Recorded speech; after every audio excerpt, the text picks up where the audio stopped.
Hi, ആപ്പിളിന്റെ EarPods use ആക്കുന്നവർക്ക് main ആയിട്ട് വരുന്ന കംപ്ലൈൻസ് ആണ് ലെഫ്റ്റ് സൈഡ് വർക്ക് ആവാത്ത, അതുപോലെ തന്നെ റൈറ്റ് സൈഡ് വർക്ക് ആവാത്ത, അതുപോലെ തന്നെ ബാറ്ററി ഡ്രെയിനിങ് ഇഷ്യൂ, സ്പീക്കർ കേൾക്കുന്നില്ല, കണക്ട് ആയ ഉടനെ ഡിസ്കണക്ട് ആയി പോവാം. ഇങ്ങനത്തെ ഒക്കെ കംപ്ലൈന്റ് ആയിട്ട് നമ്മൾ ആപ്പിളിൽ ചെന്ന് കഴിഞ്ഞാൽ അവർ റെക്കമെൻഡ് ചെയ്യുന്നത് എന്ന് വെച്ചാൽ ഇതിന്റെ ഈ ഒരു സ്പീക്കർ, ഈ ഒരു മൊഡ്യൂൾ ഫുള്ളായി ചേഞ്ച് ആക്കാനാണ്. ഇത് ചേഞ്ച് ആക്കുമ്പോൾ ഏകദേശം 8,000 to 7,000 ആ ഒരു റേറ്റ് ആണ് വരുന്നത്. അപ്പോൾ ഇത് നമുക്ക് ഇതിൽ തന്നെ ഫിക്സ് ആക്കാൻ പറ്റും. ഇത് ഒരുവിധ ഷോപ്പിലെല്ലാം ചെന്ന് കഴിഞ്ഞാൽ അവർ റിജക്ട് ചെയ്യാറുണ്ട്, നമുക്ക് റിപ്പയർ ആക്കാൻ പറ്റില്ല, റിപ്പയർ ആക്കി കഴിഞ്ഞാൽ റെഡി ആവില്ല. അതുപോലെ തന്നെ ഇതിന്റെ സ്പീക്കർ പാർട്സ് ഒന്നും കിട്ടാറില്ല.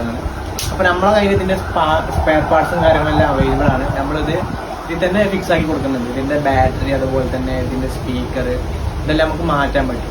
ഇത് കുറെ ആൾക്കാർ ആപ്പിളിൽ പോയിട്ട് ഈ ഒരു പ്രൈസ് കാരണം റെഡിയാക്കാതെ എടുത്ത് വെച്ച് ഒരുപാട് ആൾക്കാരുണ്ട്, ഇതിന്റെ അറിവിലുണ്ട് ഒരുപാട് ആൾക്കാർ. അതുപോലെ തന്നെ ഇത് റെഡിയാക്കാൻ പറ്റുമെന്ന് അറിയാതെ അങ്ങനെ ഒഴിവാക്കി പോയ ഒരുപാട് ആൾക്കാരുണ്ട്. അപ്പൊ ഇതെല്ലാം ഫിക്സ് ആക്കാൻ പറ്റും, നിങ്ങളിത് ഒഴിവാക്കേണ്ട ആവശ്യമില്ല.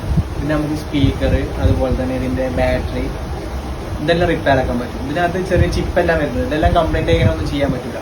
അതിന് സൊല്യൂഷൻ ഇല്ല. നമുക്ക് ചെയ്യാൻ പറ്റുന്ന കുറച്ച് ലിമിറ്റഡ് ആയിട്ടുള്ള കംപ്ലൈൻറ്റ്സ്, മൈക്ക് മാറുക, സ്പീക്കർ മാറുക, ബാറ്ററി മാറുക, ഇതെല്ലാം നമുക്ക് റെഡിയാക്കാൻ പറ്റും. അപ്പോൾ ഓക്കെ, ഇതുപോലെ നിങ്ങൾ ക്യാഷിന്റെ പ്രശ്നം കാരണം റെഡിയാക്കാതെ എടുത്ത് വെച്ചിട്ടുള്ള ഒരുപാട് ആൾക്കാർ ഇതിനകത്ത് ഉണ്ടാവും. അപ്പോൾ അതുപോലത്തെ ഇയർപോഡ്സ് എല്ലാം ആണെങ്കിൽ നമുക്ക് അയച്ചാൽ നമ്മൾ റെഡിയാക്കി തരുന്നത്.